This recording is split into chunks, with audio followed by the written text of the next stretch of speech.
Hello, we're going to look at a perfectly competitive firm and do some profit maximization when the firm has constant marginal product of labor.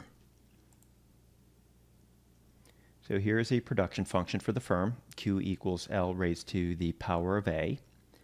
And the firm's total profit is price times quantity, which is total revenue, minus the variable cost, the wage, times the number of variable inputs. And we're going to ignore fixed costs. So the first thing we're going to do, we're going to substitute in for Q, L raised to the power of A. And then we're going to maximize profit, taking the derivative of the profit function with respect to labor. Gives us this result. Moving some things around. Basically on the left-hand side, we have the value of the marginal product of labor. It's going to be the price of the output good P multiplied by the firm's marginal product of labor. And that'll be equal to the wage. So that's the first order condition here for profit maximization. And we're going to solve for L. So dividing through by A times P. And then getting rid of this exponent A minus 1 here by raising both sides to its reciprocal. We have the following. So notice here that if A equals 1, that means our production function would look like this, Q equals L, and that implies constant marginal product of labor. And that gives rise to an undefined exponent. The exponent here is going to be 1 divided by 0. If A is 1, you have 0 in the denominator there. So you're going to have L being undefined. So with the marginal product of labor constant, such as Q equals L, the marginal product would equal 1, and you're left with several profit possibilities. All production plans will give 0 profit. Profit is maximized at an infinite level of output.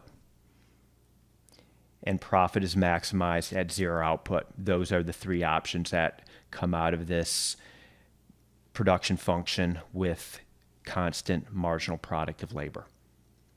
Let's look at it numerically. So example 1.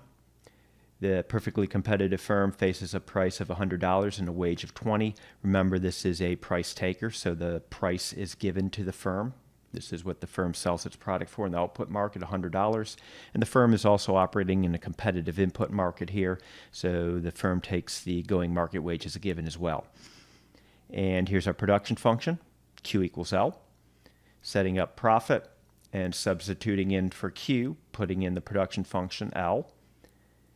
And if we were to take the derivative here, you're going to get 100 minus 20. We set it equal to 0 to maximize, but there is no L to solve for here. So notice if L equals 2, just plug this L equals 2 into the profit function. Profit equals 160. If L equals 5, plug that into the profit function. The firm's profit equals 400. If L equals 10, profit is 800, and so on. So profit is maximized here at an infinite level of output. So as the firm keeps producing more output, profits would rise. In example 2, here the price is 100 and the wage is also 100. Same setup. We do our profit maximization here. We see we run into a problem. So let's try some various values of L, plug it into the profit function. If L equals 2, profit is 0. If L equals 5, profit is 0, and so on. So all production plans give 0 profit, including L equals 0. So if L was 0 here, profit would be 0. And finally, number 3, price is $10, wage is 100. Same production function.